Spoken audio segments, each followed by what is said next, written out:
Hello and welcome back to the ministry, and we're back for the review for Deja Vu. This is part 5. What in the world is this one be? That's the one thing I hate the most. You know, when YouTubers come on and the first thing that they do is they start checking themselves out in the mirror, and I'm doing the same thing, but it happens. It seems like when you start the video, you automatically start doing that. But when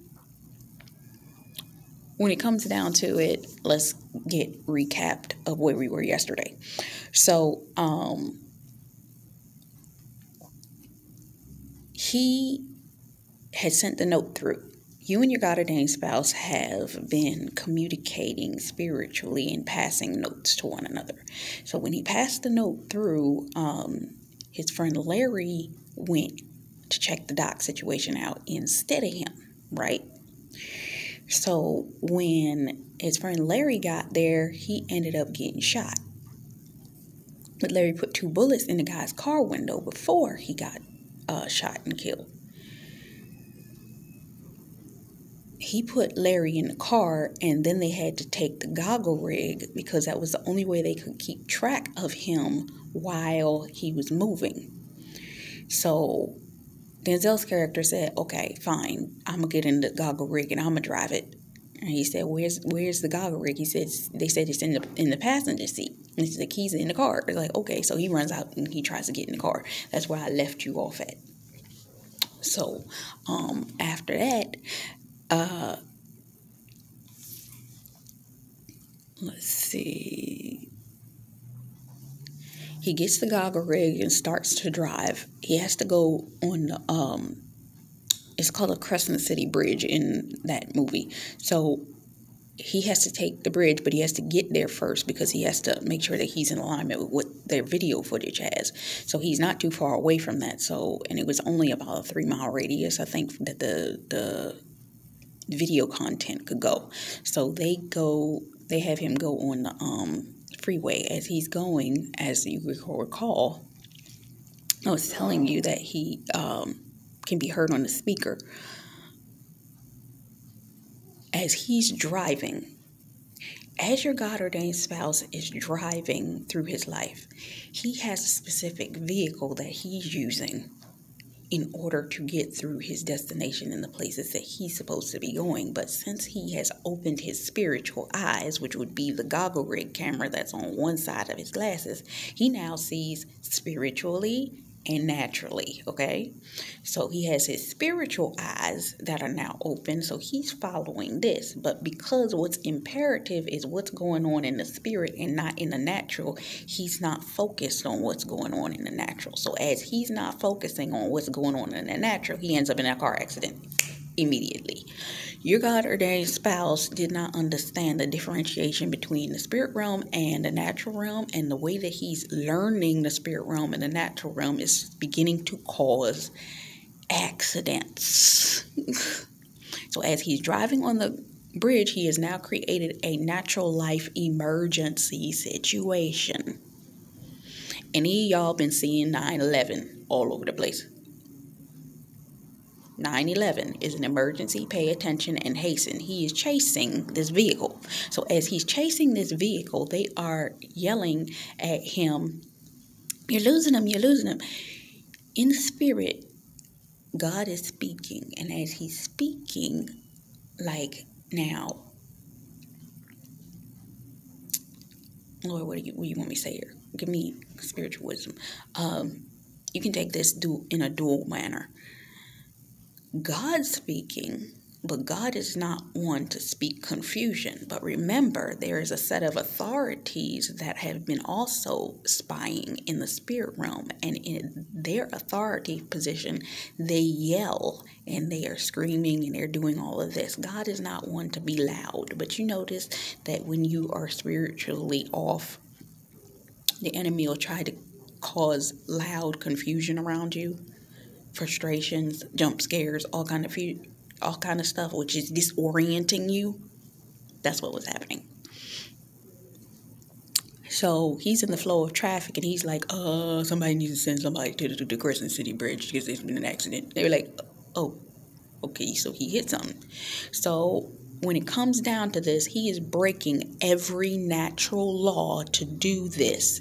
He's driving his vehicle, whatever it is that your hot ordained spouse is called to put his hands on, in the wrong direction. Or at least to the people that he's associated with, meaning the people that have been monitoring, spying on him, and trying to keep him locked down. He's driving in the wrong direction because he's not staying in the ordinance of what that reality is that he's supposed to be in. So they're seeing him going in the opposite direction because he's now following what's going on in the spirit. And it's like, what is he doing?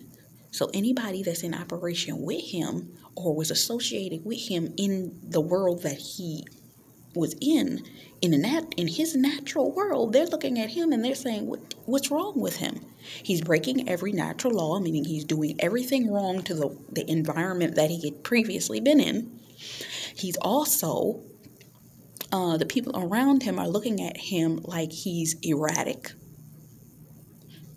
like he's irrational, and he's being irresponsible for what it is that he's supposed to be doing in this environment.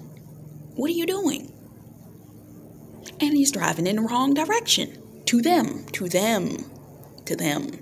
So, because he's not naturally aware, he doesn't see the Mack truck that's about to run directly into him.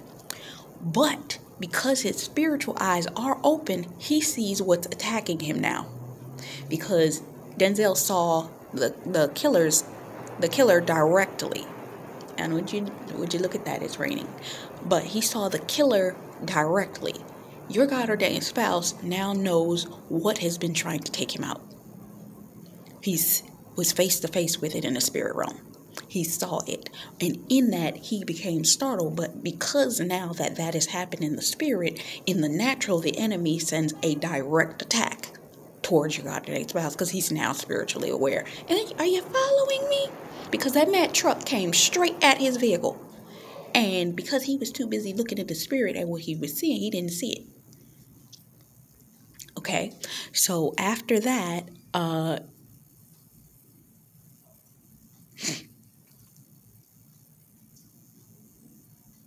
your spouse was deeply buried in the spirit and walking with God. He can't see the fact that there's physical danger approaching him 90 miles an hour. And he doesn't even realize he's putting himself in danger because he's seeing now what he really is fighting in the spirit, and he's finally mad. But physically, the attack is sent towards him and meant to completely derail him. So it shocks him even to look off in that direction of the field, and he was quickly able to correct himself. There was an attack, but the attack was head on. When the attack hit head on, it startled him, but it didn't take him out the game.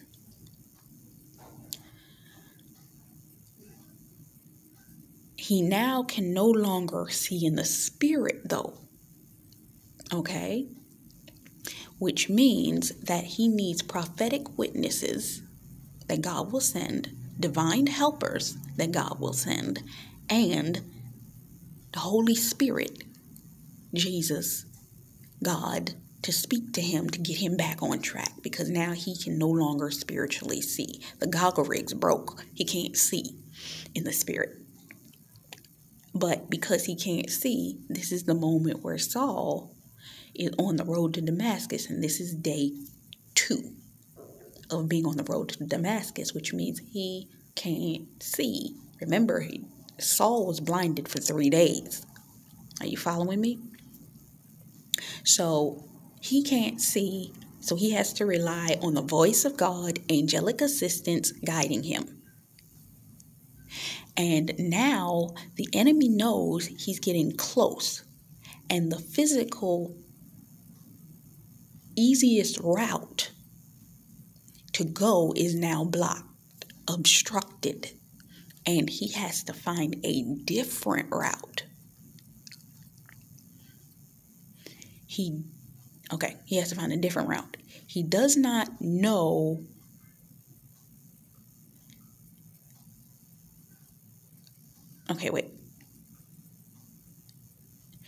he goes a different route.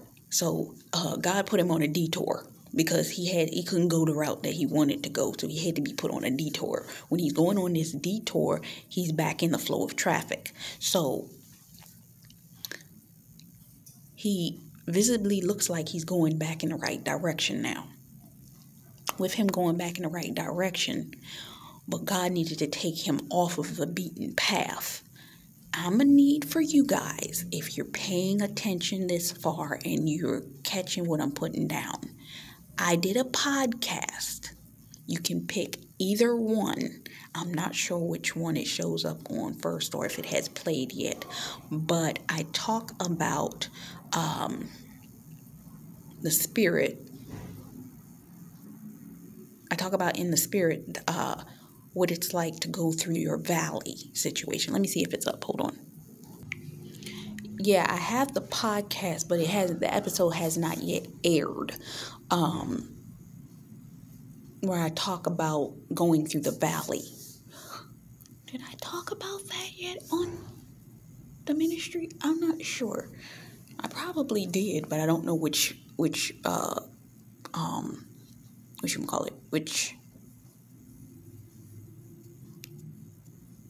the word? Which episode of this I did where I talked about going through the valley. But I'm pretty sure I did one.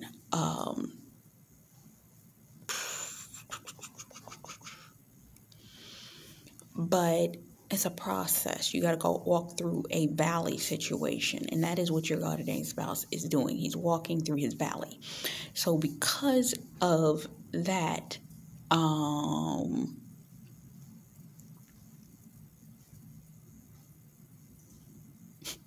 I needed to add this part because Danny, one of the men that was the technical support in back in the office that's talking to him. And remember, you spiritually are technical support to your husband, but the people that are meant to be prophetic witnesses and to guide him in the right direction in getting to you, he has spiritual help in that manner. And this is so funny. To me, the statement that the guy said, I specifically wrote down what he said. He said,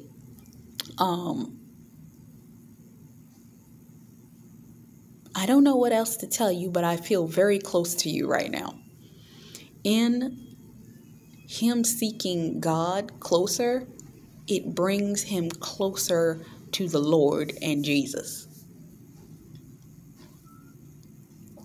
So, because he went into the secret place. Now he's in the secret place because he can no longer see, so he needs the spiritual eyes, so he has the ability to see spiritually where he can't see. So he's listening.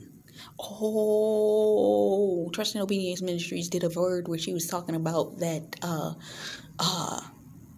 he's quick to listen now. Yeah. I think that was in the Kingdom Spouse word, if I'm not mistaken. But yeah, he's very quick to listen now. So he still has to follow the instructions that God is giving him. So he had to get on the off-ramp of the regular flow of traffic. Your God-ordained spouse, for some of your God-ordained spouses, if you haven't noticed, they disappeared momentarily. You can't see where they are. They stop posting. They stop doing things on social media. They aren't physically present where anybody would be able to see them, because they've been taken off the regular road. And God has them in a secret place where he's got them doing what he needs them to do. So with that being said, he gets out of the car. Well, no, he reaches the location, which he had to double back, meaning in some ways he had to be rerouted and go back over or to a different area. When he doubles back, most people double back to come up behind something. What did David do? When God told him in the middle of the fight, and God's giving me this right now, when he told him in the middle of the fight, I need you to pull back and then we're going to go back around the mulberry bushes. That's a doubling back, isn't it? In order to come back up behind your opponent from behind. Okay.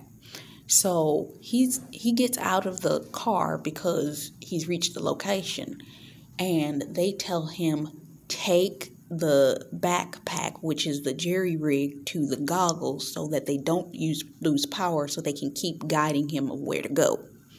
Your God-ordained spouse has had to keep very close to his power source. What's his power source? God.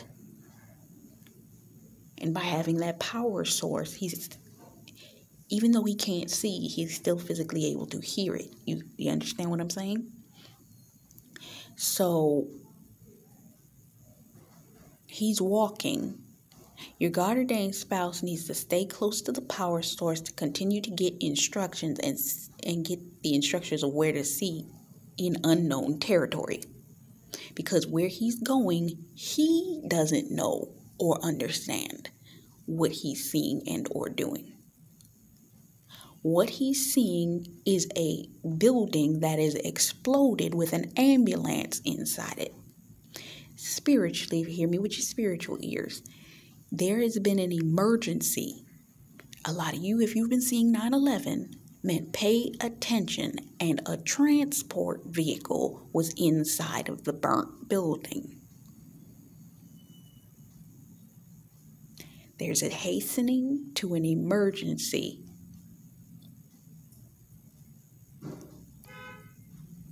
And an explosion is going to come up later. Follow me. So he follows the instructions and walks where the killer parked his car. He can't see. In the spirit, there is an enemy that is attempting to destroy something in the spirit realm. Kill it. So, but he can't see it because he, at this point, can't see in the spirit.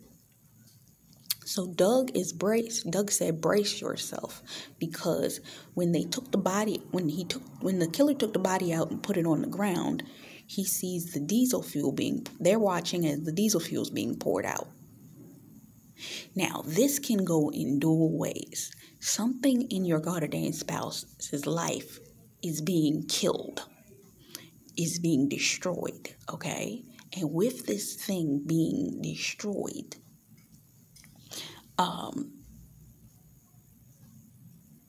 it is affecting the people around your kingdom spouse. The people that were attached to your kingdom spouse are now becoming casualties associated with him, as according to, if you pay attention, Jonah. They may have gotten hurt or even killed, not physically killed, but the relationship tie was severed. Okay? And was deadened in front of them. So that connection to that person went up in flames.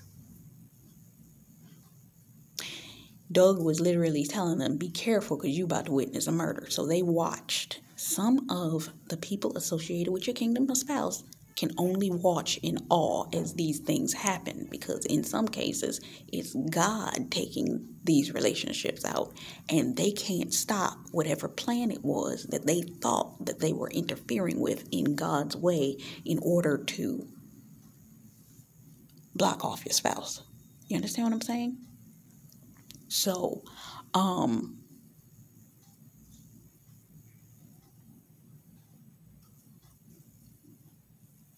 he goes over to, like, it's a dock trap door. When he goes to the trap door, he finds an alligator feasting on Harry's arm, his partner's arm. He's like, ugh. So he has to call in the arson squad and the people to investigate the entire land. So they're checking everything out. And he's pretty much explaining over the phone that Harry put 2 bullets in this guy's car, so now he needs a new car. So because he needs a new car, this is why. And they're watching the video footage back at the place that they were monitoring at. They're watching the footage as she's in her house preparing to go to work or something like that. So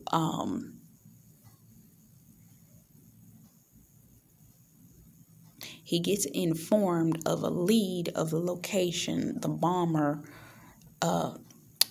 his team gets the location of the bomber's residence, so they are able to now track him. Your God-ordained spouse has now believably caught what it was in the natural that has been chasing him in the spirit, or pretty much spiritually coming after him.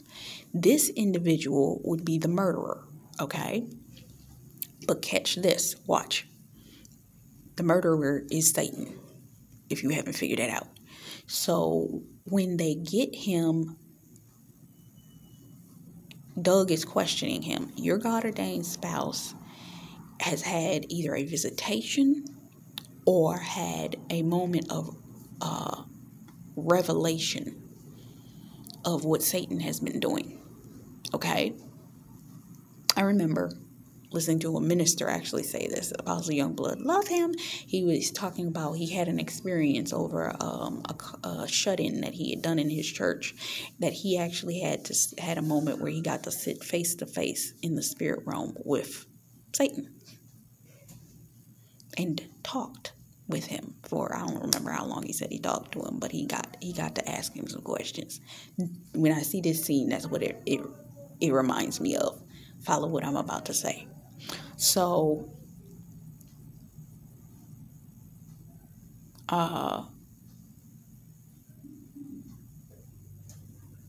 the killer had issues because he was rejected from the army. Doesn't that sound like Satan? Wasn't Satan thrown out of heaven?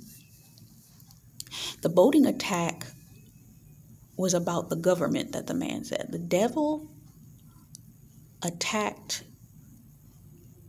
your vehicle to prevent you from crossing over. The attack was to prevent the hierarchy. This man states it's about destiny. What does Satan want to kill, steal, and destroy? Your destiny. Good. Doug asks about Claire. Claire represents you, the kingdom wife. How does this have anything to do with you? Follow. Satan will respond, I needed a car that couldn't be traced back to me.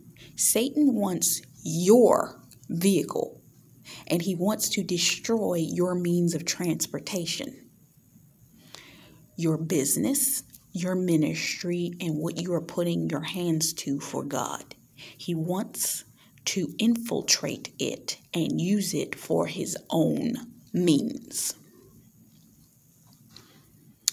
So he had a vehicle. Children of God can foil Satan's plans with the vehicle that God has given them.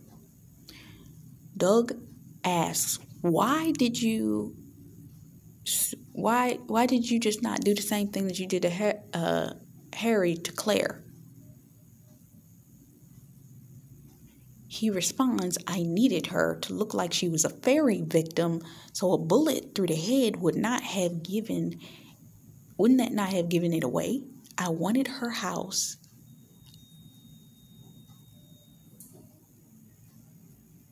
I went to her house to buy the car. Satan has been spying on you in the spirit realm, if you haven't figured that out. Duh. But he wanted the car, but getting you was a bonus. He wants you. Not as much as he wants your vehicle.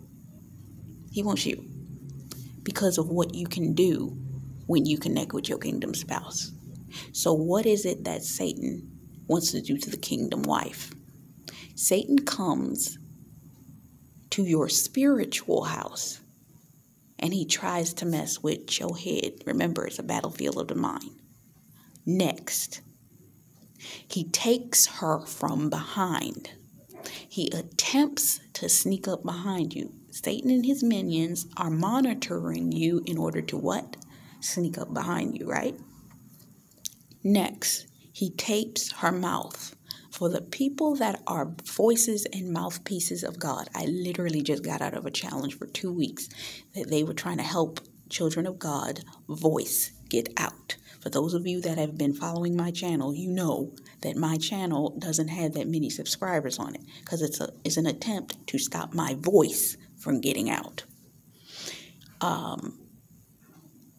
He put a hood over her head.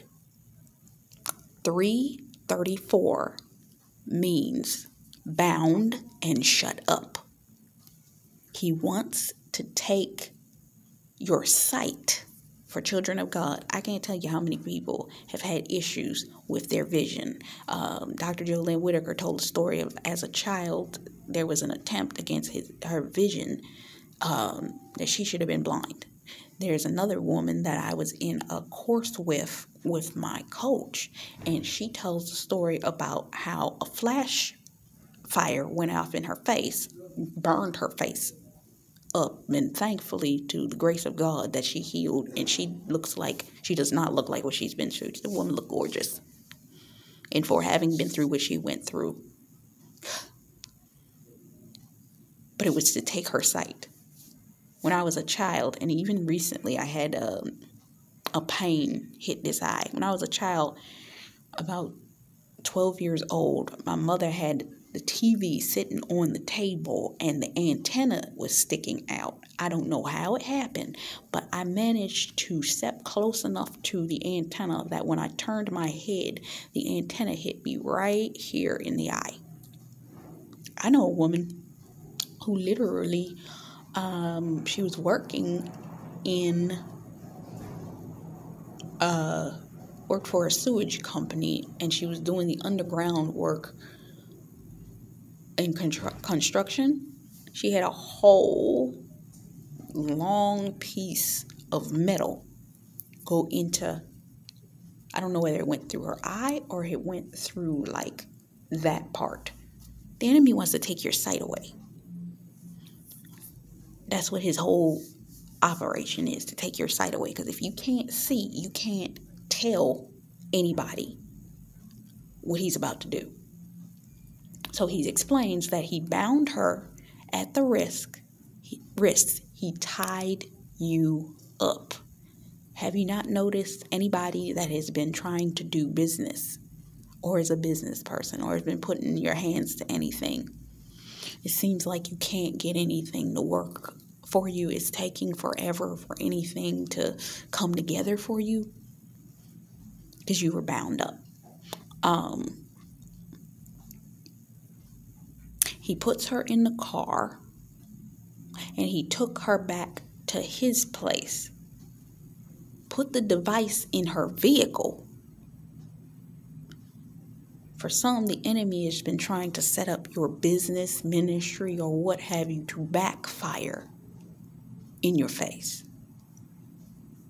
Trying to put monitors and or devices against it so that it won't work, to sabotage it. Okay? He put her in the car, took her back to his place.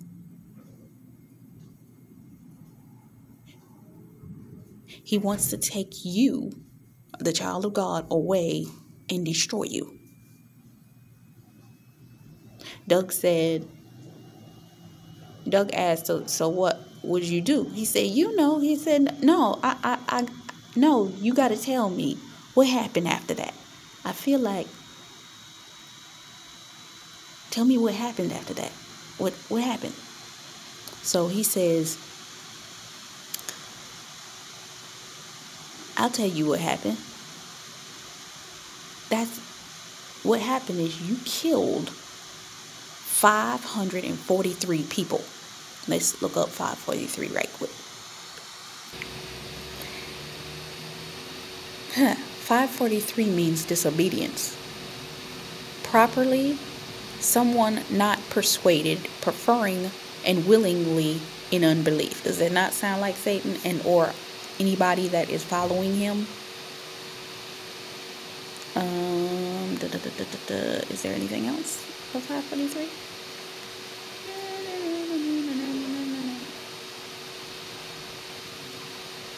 I believe that's it. So that's where he has you. Next,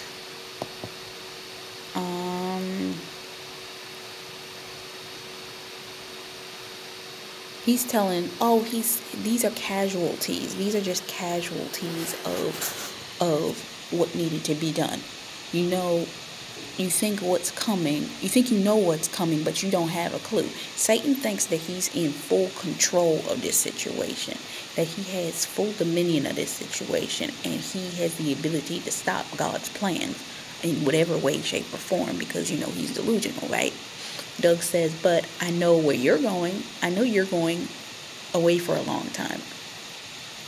Satan's final destination is already known. He was unemployed by God, and Satan is destined for hell. He's not. There are certain things that are already a known thing. And the guy's saying, this case will never hold up in trial. Remember, Satan's the one that'll come into the trial space and try to accuse the brethren and all kinds of stuff. So he's like, no, this ain't gonna hold up in trial.